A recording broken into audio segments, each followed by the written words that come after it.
gözlerini ne olur ya.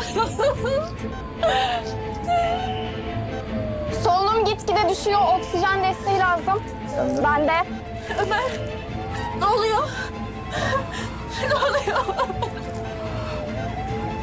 Allah'ım ne olur uyan artık ya. Ömer, hadi duy sesimi ne olur hadi ya. 18 yaşlarında kız çocuğu, silahlı yaralanma, kan basıncı nedir? 80'e 40. Damar yolundan hemen serum yollayalım.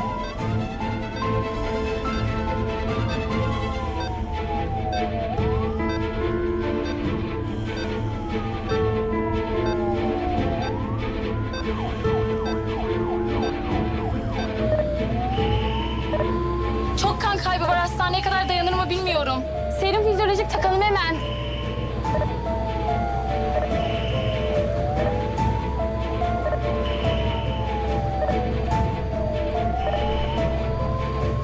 Nabzı düşüyor. Bir ambulatropi verelim. Daha çabuk ol, hızlı.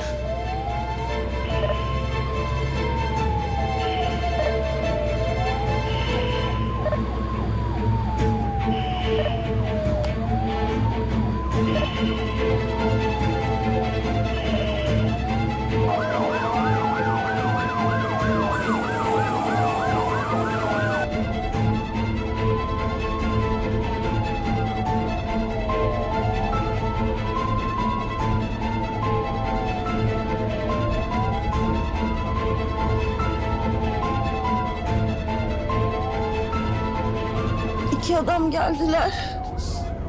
Hepimize ateş ettiler. Hepimize. Yasmin!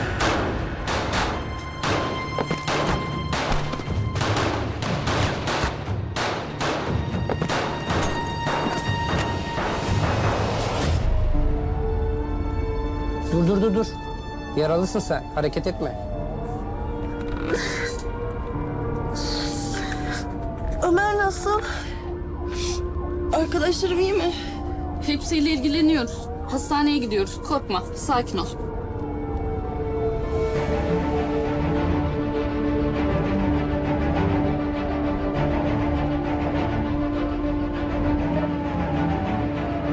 Çok fazla kan kaybetti.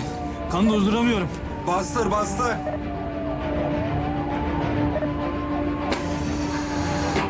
Olmuyor, durmuyor. Nabzı kaybediyoruz. Hemen epinefrin veriyorum.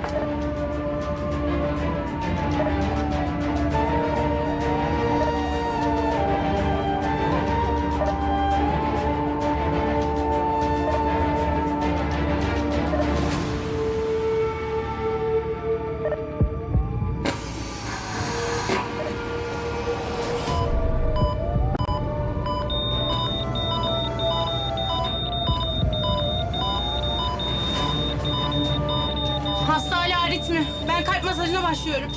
Devam et. Bırakma sakın. Hastaneye az kaldı.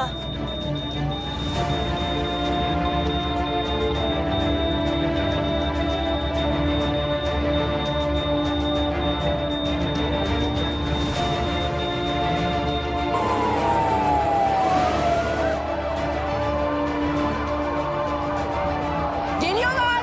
Hadi arkadaşlar, geliyor ambulanslar. Çabuk olun arkadaşlar. Hadi. Acil hadi yaralanlar hadi. Hadi biraz seri olun. Acil dağılalım ambulansa. 2 numaraya gel. Kaybediyor. Çok acil. Hadi. Evet. Koş. Hızlı.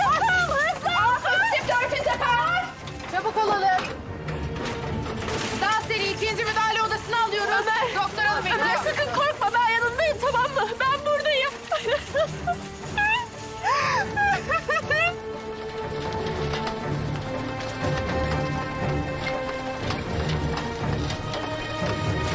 Koş.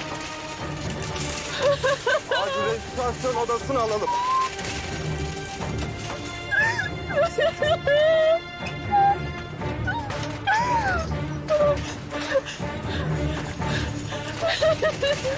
Nabız düşüyor. Acil restorasyon odasına.